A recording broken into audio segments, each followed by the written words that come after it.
Hola, hola mis amigos, ¿cómo están? Espero que se encuentren sensacional el día de hoy. Pues el día de hoy en el podcast del Chef Santana tenemos una invitada sensacional. Claudia Rosales, ingeniera bioquímica en alimentos. Así es, vamos a hablar de la higiene de los alimentos. Claudia nos viene a compartir su conocimiento y quiero que veas este podcast. Y no se te olvide darle clic a la campanita y suscribirte para poder tener más información relevante de este tipo en nuestro podcast. Vamos a ver. Para mí es un gran placer el día de hoy tener a Claudia Rosales, ingeniera bioquímica en alimentos. Bienvenida, Claudia. Hola, muchas gracias por invitarme. Claudia, vamos a iniciar primero dando a conocer quién es Claudia Rosales. Bueno, pues Claudia Rosales es una mujer que llegó hace aproximadamente 30 años de Tepic. Estudié allá en el Instituto Tecnológico de Tepic la carrera de Ingeniería Bioquímica en Alimentos. Vine a trabajar como consultora de Distintivo H en un restaurante. ¿Se puede decir marcas? Sí, claro, sin problema. Ok, en el restaurante Carlos O'Brien's, que ahora ya no existe, wow. Estaba ahí sobre el malecón. Sí, claro. Y de ahí, bueno, pues empecé con lo que eran los sistemas de calidad de higiene. Después entré a trabajar en la docencia, que actualmente me dedico a dar clases en lo que es la Universidad Vizcaya, en lo que es el área de gastronomía. Pero enfocado en calidad de higiene. Sí, bueno, ahí doy clases de sanidad de higiene, química de los alimentos, microbiología de alimentos. Wow. Sí, y también doy clases en prepa, en lo que es Colegio Lizardi, en Colegio Tepeyac, lo que es el área de humanidades, de química, de ese tipo de cosas. Muy interesante. Mira, este programa lo quiero enfocar más que nada directamente en el tema en el cual tú eres experta. La inocuidad en los alimentos, en los restaurantes. Hablaste de distintivo H. ¿Qué es el distintivo H para nuestros amigos que nos están escuchando y los que nos están viendo aquí en YouTube? Y acuérdense que tienen que darle clic a la campanita. Bueno, el distintivo H es un sistema de calidad. No es obligatorio llevarlo, pero sí cuando una empresa decide que va a tomar ese sistema de calidad, entonces ya se vuelve obligatorio para la empresa. Hay una norma previa, que es la norma 251, que esta es manejada por la Secretaría de Salud, y esta sí es obligatoria. Todos los establecimientos fijos deben de cumplir con esta norma. Hay otros sistemas de calidad, como el distintivo H, como Cristal, como otro tipo de sistemas de calidad que llevan las empresas, pero como te digo, no son obligatorios hasta que la empresa decide llevarlos a cabo. Ok. Fíjate que para mí ha sido muy importante. Yo ya he sido certificado con el distintivo H también. Felicidades. Gracias. Es complicadísimo. Es tener el proyecto con un hotel y que vengan la gente a inspeccionar, la gente de distintivo H, y que por algún motivo se paran la inspección, se van y dicen cuando estén listos, regresan. Y tú te quedabas, wow, no puede ser que por un error, sí, pues por un error se van de regreso. Pero eso era lo de menos. Lo peor era la regañada con gerencia o con los propietarios. Ahí fue muy caótico, pero también al mismo tiempo fue un conocimiento que de verdad tengo y llevo a cabo en mis eventos por lo mismo, porque yo no sabía que estábamos en una guerra biológica dentro en la cocina y nosotros somos los máximos soldados, los chefs, los encargados, ¿no? De esa situación. Platícame un poco de eso, de cómo es un procedimiento, cómo se debe de llevar a cabo un procedimiento desde la obtención de un ingrediente, desde que pasa a un almacén o desde que lo estamos preparando para que llegue al paladar de un comensal, de un cliente. ¿Me ayudas con eso? Claro que sí. Ok, gracias. Bueno, mira, yo creo que lo más importante es definir cuál es el objetivo de llevar a cabo todos estos procesos, ¿sí? Para lograr un alimento inocuo. ¿Qué es un alimento inocuo? Es un alimento que tú vas a llevar a tu boca y no te va a hacer daño. Así es. ¿Y cuál es el objetivo? Pues evitar que haya enfermedades transmitidas por los alimentos, porque estos alimentos no sean inocuos. Así es. Entonces, bueno, pues las manos de un preparador de alimentos, yo les digo, son como lo más importante que hay que empezar a cuidar, ¿sí? Porque es el arma mortal, ¿no? Si no están tus manos limpias, si no están tus manos desinfectadas, desde ahí ya vas a empezar a contaminar tu alimento.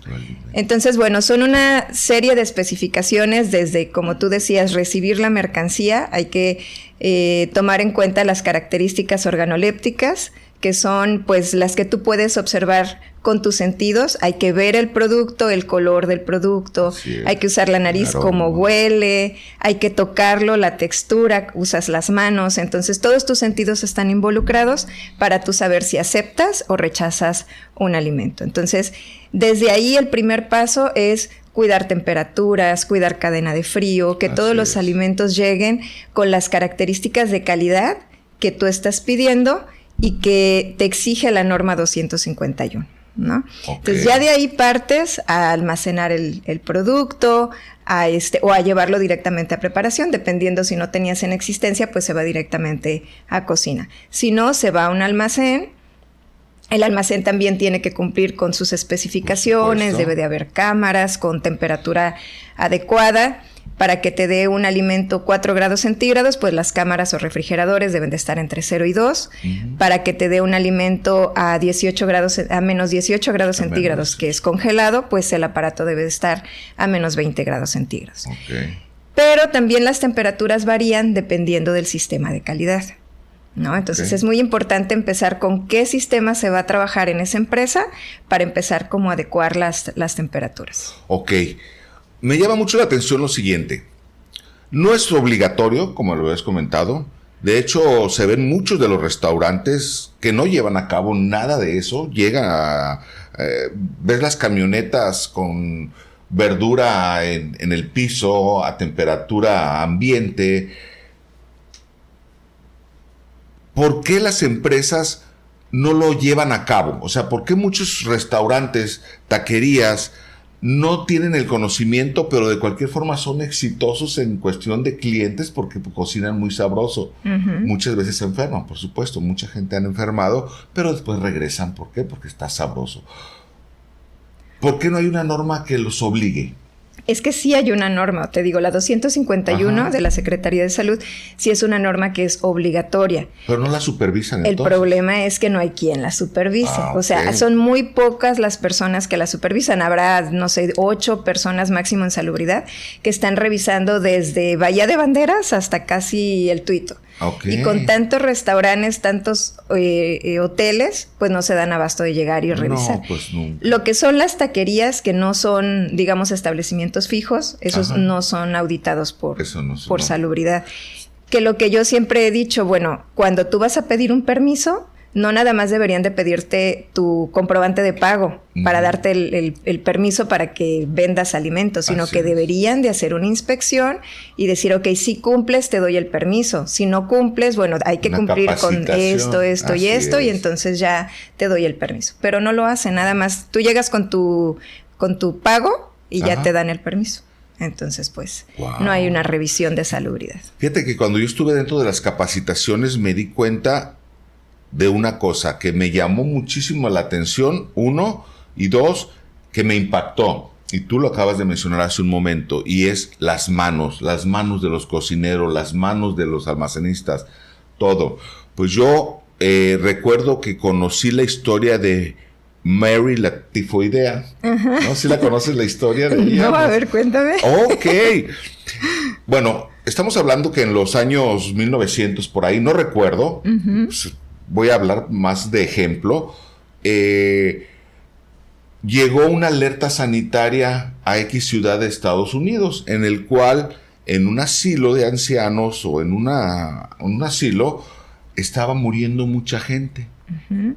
Entonces fueron a investigar, no había los antibióticos que tenemos ahorita, no había muchos medicamentos, pero fue a investigar la Secretaría de Salud de Estados Unidos qué estaba pasando, porque sí, no morían por la edad, morían por alguna enfermedad y no sabían qué era lo que tenían. Entonces empezaron a investigar, empezaron a hacer análisis y se dieron cuenta que todos estaban muriendo de Salmonella typhi, de la bacteria, ¿no? Y seguían muriendo más. ¿Por qué? Porque pues no había tanta tecnología como ahorita. Entonces empezaron a investigar y le detectaron la enfermedad a una cocinera que se llamaba Mary. Por eso la historia de Mary la tifoidea. Entonces checaron que ella tenía la enfermedad, pero también checaron que ella tenía a su esposo y él no tenía la enfermedad. ¿Por qué? Porque por saliva o por relaciones aquí no se transmite. La única manera que la transmitían era por vía heces fecales. Entonces, al no lavarse bien las manos, ella contagió a todos ellos. No tuvo problemas porque ella también desconocía que tenía esa enfermedad. Lo único que hicieron fue prohibirle volver a cocinar. Después de algunos años, en otra ciudad de Estados Unidos, que tampoco no recuerdo cuál, empieza a pasar algo similar, pero en un comedor comunitario. Empezaron a morir nuevamente, fueron nuevamente a checar qué estaba pasando. Y oh sorpresa, Mary ahí trabajaba, le habían prohibido cocinar y ya estaba cocinando. Y ya estaba cocinando. Entonces, ahí sí ya tuvo repercusiones ella. ¿Por qué? Porque ahora sí ella era la responsable al haberle dicho que no cocinara. La tifoidea es una bacteria que se llama Salmonella typhi, que actúa similar a la salmonela de los pollos, que tienen los pollos crudos. Pero que únicamente llega al cuerpo humano por vía por la boca, por supuesto, pero sale por las heces fecales, que es lo importante de lavarse bien las manos cuando vas a cocinar. Por eso hay unos cepillitos con los que se tienen que tallar, pero la mayoría no lo hacen. Y mucha gente puede tener la enfermedad y no darse cuenta, porque pues ya te dio una diarrea, y ahorita pues ya la libramos, se dice así, porque ya hay mucho medicamento antibiótico. Anteriormente no lo había y era una deshidratación, era una diarrea, era un vómito que te llevaba a la muerte, ¿no? Así es. Y eso me sorprendió tanto a mí, que ahora cada que cocino es mi lavada de manos y todavía hasta con un poquito de cloro en el jabón y una buena tallada de uñas y vámonos a cocinar, porque es muy, muy, muy peligrosa. Fíjate, estás comentando algo muy, muy importante, porque como tú dices, a veces estás enfermo, pero no sabes de qué, ¿verdad? No sabes qué bacteria es la que te está provocando, si tienes salmonella, Escherichia coli, cólera, no sabes qué enfermedad es. Y estamos tan acostumbrados a que cuando tenemos esos síntomas, o tomamos una pastilla, o nos tomamos un té, o nos jalan el cuerito y nos soban, ¿no? Puros remedios de la abuelita. Así es. Y te curas los síntomas, pero la bacteria queda dentro. Entonces, mientras tú no le des un tratamiento, un antibiótico para matar esa bacteria, tú la vas a seguir teniendo. Y cuando vuelven a darse todas las condiciones adecuadas para que esa bacteria se vuelva a reproducir, te vuelves a enfermar. Así es. Entonces, es muy importante llevar a cabo mínimo cada 6 meses un análisis clínico de cada persona. Sobre todo cuando estás trabajando como preparador de alimentos, debes de hacerte esos chequeos para que te digan si estás libre de bacterias, si puedes seguir preparando alimentos, o a lo mejor te detectan una, se me fue la enfermedad, cuando te separan los utensilios y no puedes estar... se me fue. Ahorita te vas a acordar, vas a ver. Okay. Bueno, pero hay enfermedades así, claro, que es importante que te las detecte un doctor para que te pueda dar tratamiento para esa enfermedad, justamente. Sí, fíjate que aquí hay varios hoteles en Puerto Vallarta, de Nuevo Nayarit, que sí, antes de contratar a una persona lo mandan a hacer análisis. Y no es tan grave como muchos pueden pensar, porque a veces les detectan... Tuberculosis, ok, ándale. Que sabía que te ibas a acordar en algún momento, ¿eh? Estaba con mi hámster ahí caminando. Excelente. Y bueno... se detecta y te dan el antibiótico y ya puedes empezar a trabajar. No quiere decir que ya tengas la enfermedad así tan... Pero es importante que te dan el antibiótico y después te vuelvas a hacer el análisis. Sí, para saber que ya salió todo, ¿verdad? Por ejemplo, la tuberculosis es una enfermedad muy, muy fuerte que se arraiga en el cuerpo y a veces necesitas varios tratamientos para poderla eliminar. Entonces, si tú no sabes eso, te dan un tratamiento y como dices tú, ya puedo regresar a mi trabajo. No, hay que hacerte el análisis para confirmar que ya estás libre de tuberculosis y entonces ya puedas continuar. Si no, otro tratamiento y así hasta que quedes libre. Fíjate que yo regañaba mucho a mis trabajadores, a los meseros les ponía una muy buena cuando trabajaba yo en la hotelería, porque cuando un cliente dejaba algo de comida y se llevaban el plato para tirarlo, porque se tienen que tirar todo. No, ellos agarraban y se comían lo que dejaban ahí.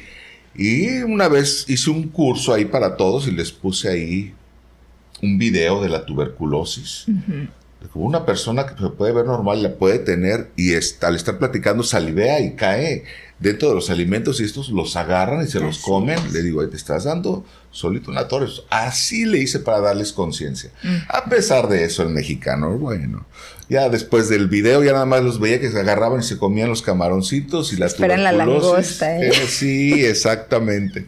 Porque sí es muy importante, se debe de saber, es lo que te comentaba, esa guerra de un cocinero, que no nada más es responsabilidad de él, es responsabilidad de varios, pero del cocinero al comensal, pues ya es el último tramo para que él lo consuma, pero es una verdadera guerra biológica que tenemos con las bacterias para evitar ese tipo de intoxicaciones, de las ETAs, enfermedades transmitidas por los alimentos. Así es. Y fíjate que, por ejemplo, también pasa mucho en los restaurantes que un empleado está enfermo, sí, de diarrea, de tos o algo, pero no tiene quien lo supla. Y entonces pásate así, ponte un cubrebocas o entras sí a trabajar aunque tengas diarrea, no importa, tú sigue cocinando. Pero esta persona está yendo constantemente al baño porque obviamente trae el estómago descompuesto. Claro. Y como dices tú, van al baño y tienen mucho trabajo, pues no se pueden dar el lujo de estar tanto rato y de conciencia, lavarse las manos, el cepillito. Entonces prácticamente se ponen jabón, se enjuagan y se van a seguir preparando y no se pasaron el cepillito. Así es. Entonces ahí es cuando están contaminando con la enfermedad que ellos ya traen, pues le están pasando a los alimentos. ¿Y quién se enferma? Pues la persona que consume el alimento, ¿verdad? Así es. No, es muy importante. Te voy a contar otra historia. Ahorita se me vienen a la mente las historias. Y fue de acuerdo a mi capacitación. En ese tiempo fue cuando las aprendí, que también me quedó impactado, porque esto sucedió aquí en México, en un rancho de Michoacán.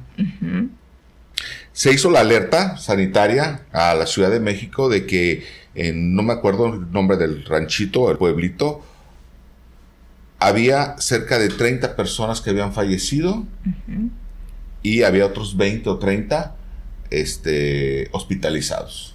Entonces, el hospital hizo la alerta y se dejaron venir qué pasaba. Pues ya habían muerto 30 personas, es mucho.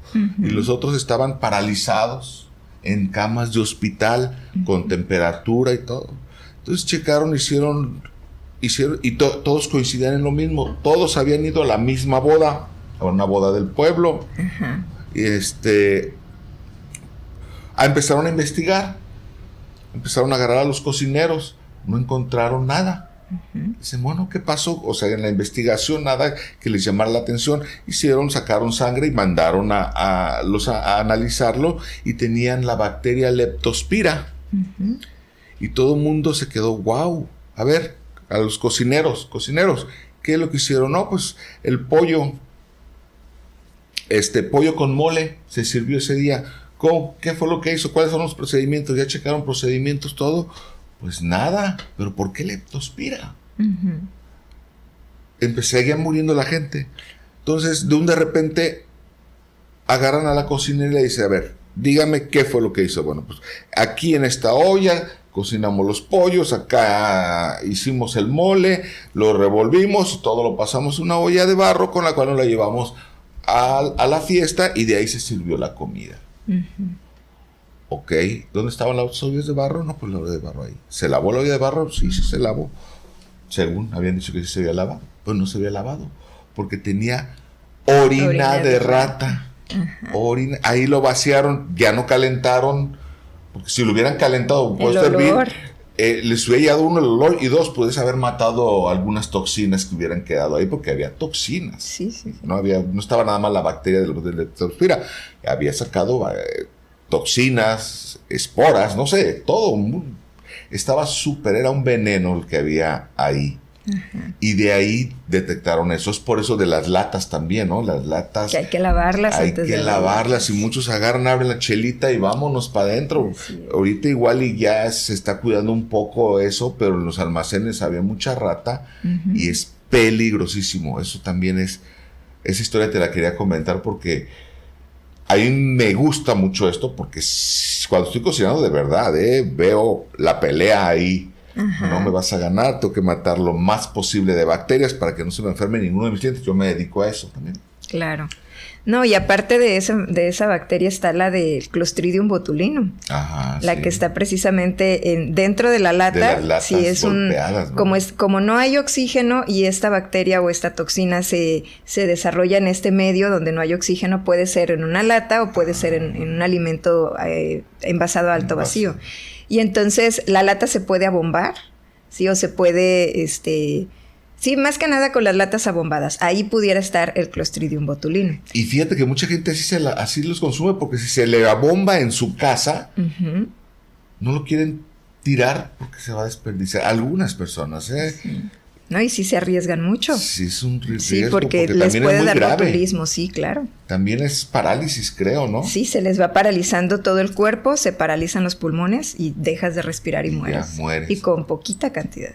Wow. De hecho, es la misma toxina que utilizan para el Botox. Entonces, ¿sí? En el Botox inyectan la toxina, no se tensa la línea de expresión y por eso quedan a veces así todos como robot, que no pueden mover ni articular. Wow, aprendí algo nuevo hoy contigo. Sí. Qué bueno, me parece excelente. Así es, pero bueno, ahí sí se les da un buen uso acá, ¿no? Acá en las latas sabemos que es tóxico. Es que ya consumiéndolo. Sí. Platícame un poco de las enfermedades por los alimentos. Platícame, ejemplo, si vamos a las taquerías y tienen la carne, me ha tocado ver la carne en una bandeja de plástico al inicio del servicio del taquero y empiezo a poner las carnes y nadie se enferma, los tacos están bien ricos, te comes tus 6, 7, 8 taquitos y ya te vas, puedes estar nada más con el estómago inflamado de tanto comer, pero no se enferman y no tienen... no cuidan su línea de frío, no cuidan ni de calor. Mucho ni de calor. Está la carne ahí a la temperatura ambiente por 3 horas. Imagínate la duplicación de bacterias que ya hay, que a lo mejor hasta toxinas están ya produciendo, pero bueno, nadie se enferma. ¿Por qué? Bueno, de entrada cada persona tiene cierta resistencia. El sistema inmunológico de cada uno es diferente. Entonces hay unos que tienen panza de músico, comen lo que sea y no se enferman. No les pasa nada. Y hay otros que tienen el sistema inmunológico muy debilitado o que ya padecen otra enfermedad, entonces por lo mismo está débil y con cualquier cosita se pueden enfermar. De hecho... pues vivimos en un lugar turístico en donde viene mucha gente extranjera. Así es. Sobre todo pues los americanos son muy sensibles y sí ellos ya ves que no toman ni agua de la llave, o sea, todo cocinado, no quieren cosas crudas, precisamente por la sensibilidad y por el prestigio que también hemos adquirido, que poco a poquito lo hemos estado limpiando, pero por aquello de la enfermedad de Moctezuma. Sí, que decíamos, así se le decía, porque cada que venían los extranjeros se enfermaban aquí con la comida mexicana. Entonces, hemos ido limpiando poco a poquito con la capacitación, con los cursos de manejo higiénico de alimentos, para que el mismo extranjero tenga confianza y pueda aceptar un vaso de agua que no es de botella. No, es que incluso los de garrafón no se lo toman, no quieren. Quieren una botellita. Sí, cerrada, que ellos tengan la seguridad. Que sea de las empresas... conocidas, ¿no? Así es. Y sí, bueno, es muy importante saber que cada 20 minutos se reproduce una nueva generación de bacterias. Entonces, si tú dejas un alimento expuesto al medio ambiente más de 20 minutos, tú ya tienes que tener la conciencia de que ahí ya hay crecimiento de bacterias. Y entonces, esos taqueros que dices que tienen sus alimentos ahí por horas... Lo recomendable sería pues que los mantuvieran a 60 grados centígrados en una mesa de vapor mínimo, o si no en refrigeración a 4 grados. Y cuando ya lo van a usar, ya van a hacer los taquitos, ya le dieran el calentamiento que se necesita para entonces empezar a servirlos. Para matar para matar las bacterias. Pero si los tienen ahí 3 horas... Entonces, mínimo, calentarlo para matar las bacterias. Ajá. Pero te comento que las toxinas no se mueren. Ellas son muy resistentes, soportan altas temperaturas. Entonces, por ejemplo, cuando tú cocinas un alimento, digamos, cocinas un caldo de pollo, le matas las bacterias. ¿Sí?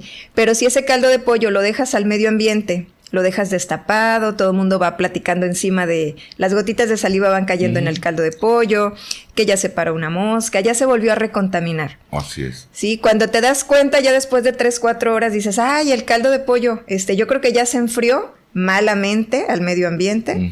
Lo voy a guardar al refrigerador y al día siguiente lo recalientas arriba de 74 grados centígrados, matas las bacterias, pero las toxinas ya no se mueren.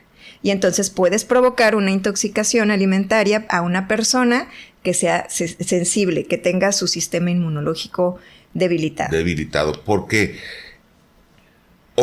las toxinas, para que un alimento tenga toxinas, ¿debe de cambiar su color? No, olor. ese es el problema, que no nos damos cuenta. Tanto las bacterias como las toxinas. Porque es muy común para un mexicano que le dé una diarrea de un día y acomodarse, ¿no? O un dolorcito de cabeza y no sabes si fue la cerveza o fue el alcohol o fue el alimento que consumió, ¿verdad? Que eso también es importante. A veces cuando nos enfermamos empezamos a recordar qué desayuné, qué cené, qué comí, pero nunca nos ponemos a pensar en qué tomé, ¿no? ¿Has tomado un mojito? Sí, con hierbabuena. Sí. ¿Desinfectaron la hierbabuena? Lo más probable es que no. Entonces, muchas veces las bebidas que estamos tomando, pues no pasan por calor, o sea, son crudas. La piña la lavan y la licúan, pero a lo mejor no la desinfectaron, ¿no? La fresa tan peligrosa que puede ser si no se lava y se desinfecta, con cisticercos, ¿sí? Y nada más la licúas y haces tu agüita de fresa, ¿no? Entonces dices, pero ¿qué comí? No, ¿qué tomaste también? Ponte a ver qué tomaste. Ahorita que estés platicando de eso, también sucedió en Estados Unidos que... Ya ves que en Estados Unidos, si te enfermas en un restaurante, puedes demandar el restaurante. Por eso hay más casos, porque como en México estamos acostumbrados a que te enfermas y pues no denuncias, pocas veces nos damos cuenta. Y allá no, allá te enfermas y denuncias. Y denuncian y demandan. Entonces... Se enfermaron unos comensales por unas ensaladas, pero era salmonela. Entonces dice, bueno, ¿cómo es posible que el agua y en sus investigaciones, pues se dan cuenta que un trabajador descongeló? Ya es que el descongelamiento tiene que ser por 24 horas o 48 horas antes en refrigeración, algo congelado, pero cuando un restaurante tiene mucha afluencia, pues dicen, wow, se nos terminó, pero tenemos congelado. ¿Cómo descongelamos? Ahora en microondas no, porque ahora cambiar los sabores y vas a darle la torre al platillo. Entonces, puso el pollo directo al chorro de agua. A un lado estaban las verduras ya descongeladas, ya desinfectadas, ya nada más estaban esperando servirlas, pero el chorro de agua pegaba en el pollo y rebotaba y se fue a las ensaladas. Y de ahí fue donde los agarraron. Desde ahí me los contaminaste a las personas. Y todo esto aquí nosotros no lo hacemos. Tenemos que hacerlo. Tenemos que ser mucho más conscientes de eso. Incluso para nuestra propia familia, ¿no? De verdad. Así es. Sí, estos cursos, por ejemplo, de manejo higiénico de alimentos, cuando se les imparten a los cocineros, a los chefs, yo es lo que al principio les digo. Este curso es tan padre que tú lo puedes empezar a permear con tus hijos, con tu esposa, con tu familia. Les digo, porque al final de cuentas tú ahí comes. Y entonces de ahí puedes agarrar tú las bacterias que están dentro de tu cuerpo y en el restaurante vas a ir a pasarlas. Entonces es importante que desde el hogar vayamos haciendo conciencia del cuidado de todos estos alimentos, ¿no? La verdad que sí. Y los mariscos, pues mucho más, ¿no? Porque el marisco, se decía que ya había salmonela en las ostras, en los ostiones, todo eso, y era por los desagües, ¿no? Por los desagües. Entonces, está prohibido, ejemplo, aquí en Puerto Vallarta, eso sí lo sé, por parte de la Secretaría de Salud, creo, el dar ceviche crudo. Y el ceviche es crudo. Sí, pero bueno, lo puedes pasar por agua hirviendo, le haces un blanqueado, según tus términos de chef, blanqueado. Y no es que lo vayas a cocer en el agua hirviendo, pero si lo pasas 30 segundos, que muera toda matas las bacteria. bacterias y ya continúas con la desnaturalización en el limón. Ajá, sí, ¿no? sí, sí. Entonces, de hecho, hace poquito me preguntaba una amiga de mi hija, me decía, es que ¿por qué no puedo comerme el marisco así nada más cocido el limón? Le digo, bueno, es que sí puedes, le digo, pero claro. si tuviera una bacteria, no vas a matar la bacteria con el limón. Necesita una temperatura para que pueda matar esa bacteria. Entonces, el limón nada más va como a desnaturalizarlo. Parece que hay una cocción, pero es una desnaturalización de la proteína lo que pasa. Entonces, sí tienes que pasarlo por agua hirviendo para matar las bacterias. Muy bueno. ¿Y los carniceros? Los carniceros aquí en los de la esquina, pues, de la casa, no las empresas grandes que tienen sus productos en alto vacío, sino los carniceros que están en una camioneta, la res muerta, y de ahí la mandan, se la llevan al carnicero y lleva como 3 horas ahí. Ajá. Y empieza a hacer sus destajos para meter la carne a refrigeración y empezar a ver la vendimia. Pues es por ese ciclo que mucha gente en México, muchas amas de casa dicen que hay que lavar la carne. ¿Tú qué opinas de eso? Yo sí estoy de acuerdo en lavar la carne. De hecho, en la norma te dice que, por ejemplo, las vísceras se deben de lavar por dentro y por fuera, sí. Pero no especifica ni el pollo ni la carne. Yo sí estoy a favor de lavarlo. Obviamente limpias tu tarja, que no haya trastes sucios ahí, sino que ahí lavas tu tarja, después la limpias y la atomizas con una solución desinfectante para ni contaminar la carne con lo que haya ahí antes y ni contaminar los demás utensilios con lo que haya dejado la carne. Okay. Pero ojalá y sí haya muchos carniceros que vean este podcast. Ojalá y que sí. Porque fíjate que en la carnicería sí hay muchos puntos de contaminación cruzada. Desde la tabla, sí, en la misma tabla te parten el pollo, te parten la carne. El cuchillo. El cuchillo. Tú llegas y pides carne molida y en el molino te encuentras carne de res de las 8 de la mañana, de puerco de las 10 de la mañana. Si de alguien, ay, ¿me mueles también el pollo? Ah, sí, también. Y ya va con restos de res. O sea, ya es una contaminación cruzada terrible. Enorme. Entonces, y de ahí haces unas albóndigas bien ricas, pero... Mix. Ay, Dios. Ya haces casi fajitas de albóndigas mix. Ándale, sí. Sí, la verdad que ojalá y sí ellos también se pongan las pilas con su atomizador, su solución desinfectante ahí, estar lavando la tabla y desinfectándola o tener una extra para que quitas la del pollo, pones la de carne, la de pollo, la mandas lavar y desinfectar, o tú vas y la lavas y la desinfectas, o sea, pero sí tener alternativas ahí. Claudia, ese tip, fíjate, no es uno ni complicado ni tienes que invertir dinero. Es conciencia. Es conciencia, pero me gustaría que nos dijeras cómo podemos hacer en casa una solución desinfectante con la que limpiemos las tablas, las mesas. Danos yo sé que es con cloro, puede ser con cloro o con yodo. Pero la gente en casa dice, ay, es como, ¿qué tengo que comprar? Una jeringa para medir X. Algo sencillo para las amas de casa. Que sus trapos estén dentro de esa solución. ¿Cómo lo podemos hacer para que mate bacterias, todo lo de alrededor? Fíjate, es una pregunta muy, muy importante y muy sencilla, como tú dices. Pero algo básico es el producto que tú vas a usar, siempre lee las instrucciones. Porque a veces, si tú vas a usar yodo, de una marca a otra cambia la concentración y ya no es la misma cantidad que le vas a poner. Entonces, la recomendación que yo voy a hacer es con Cloralex. Ahí disculpen el gol. No, está bien, está perfecto. Que es la botellita verde, Cloralex, que las amas de casa lo usan para lavar la ropa. Bueno, pues también se puede utilizar para la desinfección. Sí necesitas una jeringa para saber la dosis que tú vas a tomar, la cantidad de cloro que vas a usar. Y siempre es por cada litro de agua, 2 mililitros de cloro. 1 litro de agua por 2 mililitros de cloro. Entonces, si por ejemplo tu botella de atomizador es medio litro, bueno, pues va a ser la mitad, medio litro de agua con 1 mililitro de cloro. Sí, estas soluciones hay que estarlas cambiando mínimo todos los días porque el cloro se evapora y entonces ya no tendrías la misma concentración. Y esa solución desinfectante te sirve pues para tu mesa, para para la estufa, para la tabla, para el cuchillo, para todas las áreas, incluso para los trapos. Lavas los trapos, los pones en esa solución y los cuelgas para que se sequen y ya estás lavando y desinfectando, matando bacterias. Pero esto hay que hacerlo con conciencia de casa, ¿no? Una conciencia de casa, porque cuando estás en un restaurante como yo con las capacitaciones de Distintivo H, pues teníamos nuestras tiritas reactivas que con esas las medían para medirlo.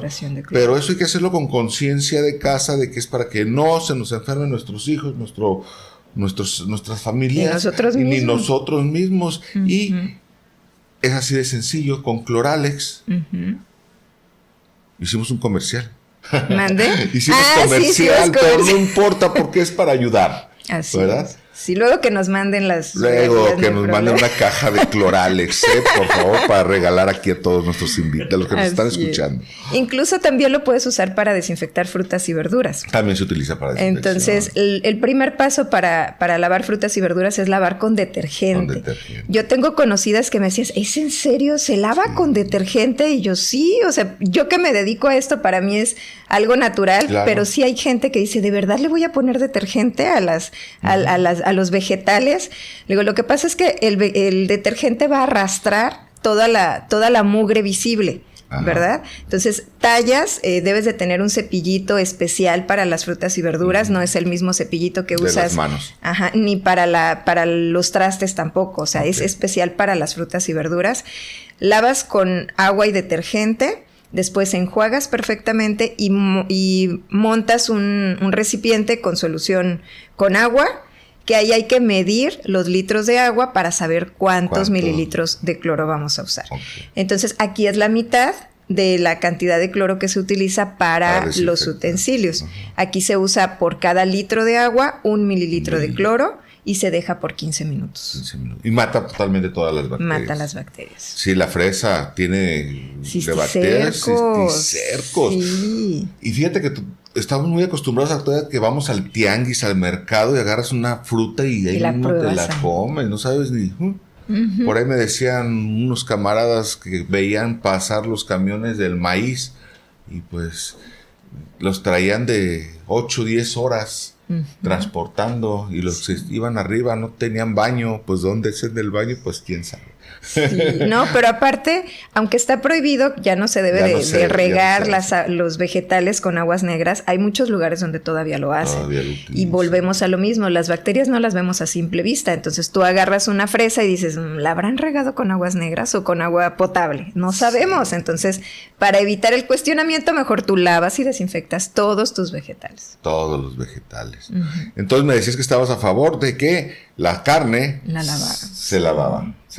Sí. Hay muchos chefs que que dicen que no es necesario. Porque el calor va a matar. Porque el calor, al momento que vas a hervir, que sube a 69 grados, ya estás matando las bacterias que tiene una carne de res o una carne de cerdo, ¿no? Sí, pero las mamás, como somos más exageradas, yo sí le lavo. Por la manipulación, manipulación simplemente del carnicero, yo digo, ya tenía ahí la tabla con pollo y todo, y pues ya nomás la agarro y ya la lavo, ¿no? Y ya después la cocción, que ya va a matar las bacterias. Así es. Qué interesante es todo esto, Claudia. ¿Algunos más tips que nos puedas dar? Por ejemplo, el de la contaminación cruzada es muy importante, porque una vez a mí me invitaron a comer una carne asada, donde iba constantemente a comer esa carne asada, pero esa vez la persona que me invitó fue a mi casa. Y entonces ahí me estaba ayudando a asar la carne. Entonces pusimos en un molde la carne para marinarla, y ya sabes, la salsa inglesa, la Maggi, la sal, pimienta, todo lo que lleva, ¿no? Sazón, sí. Entonces ya ella estaba pasando los bisteces a la parrilla. Y ya al final le dije, voy por otro molde para ir poniendo los que ya vas cocinando. No, ya terminé, mira, este es el último bistecito. Aquí los volvemos a poner en la marinada. Y yo, ¿cómo crees que vas a hacer eso? Le digo, eso es una contaminación cruzada. Y ella me dice, ¿qué es eso? Y yo, pues es la transferencia de bacterias del alimento ya cocinado, que le mataste las bacterias, lo vas a regresar otra vez a que se llene de bacterias. Entonces ya, no, dame mi moldecito. Ya fui por el otro seco, limpio, y ya puso ahí los cocinados. Entonces, a veces no tenemos conciencia de qué es la contaminación cruzada ni cómo se lleva a cabo. Y Y no lo hacen por mala intención, sino que es desconocimiento. Entonces Claro, sí es importante esparcir toda esta información para que llegue a muchos hogares y lo eviten. Sí, la verdad es muy importante, más que nada por salud. Ahorita, en estos tiempos, hay que cuidar la salud y mucho, porque incluso cuando estábamos con lo del COVID, si estás tú enfermo, si tienes incluso una gripa, si tienes cualquier enfermedad que tus leucocitos estén débiles tus defensas, o tus defensas estén débiles, es más fácil enfermarse, ¿no? Entonces, y más cuando hay niños, mujeres embarazadas, adultos mayores, ellos son los más vulnerables también. Así es. Y mira, otro tip, por ejemplo, para la descongelación de los alimentos. Perfecto. Hay 3 métodos autorizados por la Secretaría de Salud, que es uno, el que ya mencionaste, que es de congelación o refrigeración directa. Son 24 horas mínimo, pero obviamente dependiendo de la cantidad de producto que vas a descongelar. Así es. A mí me pasó en una Navidad que no sabía yo qué cocinar. Dije, pues ahora voy a hacer pavo. ¿No? Entonces en la mañana del 24 yo andaba buscando allá mi pavo, lo compré congelado. Y dije, pues, ¿cómo lo voy a descongelar? No, lo fui a comprar el 23. Lo puse al refrigerador, pues obviamente el 24 todavía estaba como piedra, eran 8 a 12 kilos. Así. Entonces ya buscando la información, todavía no me dedicaba a esto, entonces ya vi que con una pieza de 8 a 12 kilos, pues necesitas de 3 a 4 días. Así es. Entonces ya lo tenía que cocinar para el año nuevo, ya no para el 24, ¿verdad? Sí, cierto. Entonces es importante que cuando lo vamos a descongelar, lo coloquemos en un recipiente para que esos jugos que se están provocando a la hora de la descongelación no caigan en los alimentos que estén abajo del alimento.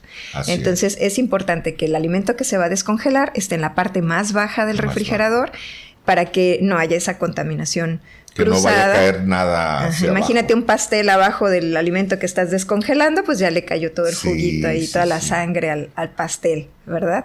Así es. Entonces, ese es un método. 24 horas antes en refrigeración, si es una pequeña porción. Si no, pues vas aumentando las horas o los días. Otro método autorizado por la Secretaría de Salud es por medio de microondas.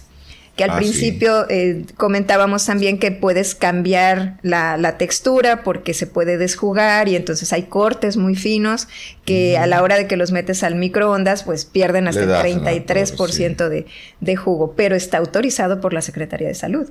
Entonces a lo mejor en cuestión de multiplicación de bacterias no afectas, pero las características que tú quieres del alimento de calidad, a lo mejor sí las afectas, ¿no? Y desconocimiento, porque fíjate que un corte congelado también se puede meter a la parrilla directamente. Ese es el tercer método. El tercer método de descongelación, autorizado por la Secretaría de Salud, es a cocción directa, ¿no? Si vas a, por ejemplo, hacer un caldo de pollo, pones a hervir tu agua y ya el pollo lo avientas. Congelado ahí. Se descongela ahí y continúa con la cocción. O en la parrilla, como tú dices, el alimento está congelado y ahí se va a descongelar y va a continuar la cocción hasta el término que tú quieras. Así es. Y hay un método, esos son los 3 autorizados, pero hay uno que es el emergente, que solo es para emergencias y mucha gente lo usa como que si fuera el pan nuestro de cada día, ¿no? Que es a chorro de agua. Hay gente que peligrosísimo también. Pero aparte tiras mucha agua, ¿no? Porque el alimento está congelado y lo que va a hacer el chorro de agua es romper los cristales de hielo que se formaron. Entonces tú tienes que ir moviendo el alimento. El alimento tiene que estar cubierto, no puede estar en contacto directo con el agua. No puede haber charco de agua, tiene que estar corriendo el agua. Y esa agua que está corriendo son litros y litros y litros que se están perdiendo. Entonces, por eso es solo emergencia, de que no pudiste, o que descongelaste, pero te faltó más comida que descongelar, entonces utilizas ese método.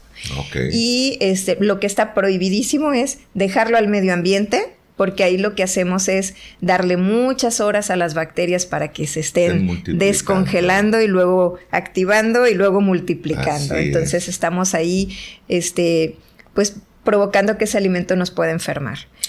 Tampoco está permitido meterlo en agua caliente o ponerlo en el sol, porque esas son actividades que muchas veces hacemos las amas de casa por desconocimiento. Entonces, ya les dimos 3 métodos autorizados por la Secretaría de Salud y uno, que es el emergente, que solo es para emergencias, que es el que de chorro de agua porque vas a tirar mucha agua. Ok. Pues, Claudia, la verdad la plática está tan interesante, pero tan interesante, que tendríamos que hacer otro podcast para seguir platicando de esto. Sí, la verdad hay muchas anécdotas de gente. Hay muchas anécdotas, hay historias, hay ejemplos, hay muchísimas cosas con las cuales no hay de otra. Nosotros nos enfermamos por lo que nos metemos a la boca, por lo que estamos comiendo. Así es. Estamos nosotros los cocineros o las amas de casa en lucha con las bacterias, porque están en todos lados, aquí hay bacterias, ¿no? Vivimos en un mundo donde hay mucho microorganismo, pero estamos acostumbrados. Pues de hecho dentro de nosotros hay muchas bacterias. Hay muchas bacterias. Pero hay que saber también que hay bacterias buenas y bacterias malas. Así es. ¿No? Las bacterias buenas nos ayudan, por ejemplo, a transformar alimentos como el yogur, como el queso, como hacer tepache, como hacer transformar el alimento, los fermentos. Y hay otras que son las patógenas, que esas son con las que tenemos que luchar, porque son las que nos enferman. Claro. Hay otras que son las que alteran los alimentos, que son los que hacen que se ponga verde, que huela feo. ¿Cuáles son esas? Esas son los microorganismos alterantes. Los alterantes. Alteran el alimento. Eso sí lo podemos ver. Está descomponiéndose el alimento. Ok. ¿No? Tú vas muy a gusto en la noche y se me antoja un sándwich y abres el pan y verde. Ahí actuaron microorganismos alterantes. Eso sí te das cuenta. Claro. ¿Verdad? Porque los ves. Un trago de leche echada a perder, ¿te ha pasado? Wow, sí, cómo no. Bueno, pues aquí la detienes y vas al lavabo y lo avientas. Sí, por supuesto. ¿No? Todos esos son causados por bacterias alterantes o microorganismos alterantes. Que no es el mismo organismo que tiene el producto. Me refiero a una pechuga de pollo, lo pones, tiene salmonela X, a un lado tienes un pan. No es el mismo, no es la misma bacteria. No, estas son las que son bacterias. Bueno, la salmonela ya sería una bacteria patógena. Esa sí va a causar una salmonelosis. Pero las otras bacterias son del mismo alimento que van deteriorándose. Es del mismo alimento que sabe. Son las que van alterándolo por descomposición, vaya. Ok, lo entiendo. Perfecto. Pues Claudia, fue un placer haber estado el día de hoy platicando contigo de este tema tan interesante. No sé si deseas platicarnos algo más. No, pues también para mí fue un placer estar aquí contigo y me pareció muy interesante que tocáramos este tema porque en los podcasts que hemos visto normalmente son recetas de cocina, te enseñan cómo cocinar, pero no te enseñan cómo cuidar el alimento que sea inocuo para evitar las enfermedades transmitidas por los alimentos. Entonces yo creo que los dos van como de la mano, ¿verdad? Ni vas a dejar de cocinar por evitar la contaminación o las enfermedades y ni viceversa, ¿no? Entonces es importante. Es demasiado importante para la salud pública, para tu propia familia, tener este conocimiento y llevarlo a cabo. Así ¿no? es. Así es. Muchísimas gracias por estar por invitarme con nosotros. Gracias, hasta luego. Hasta luego. Dios me los bendiga, la vida es bella.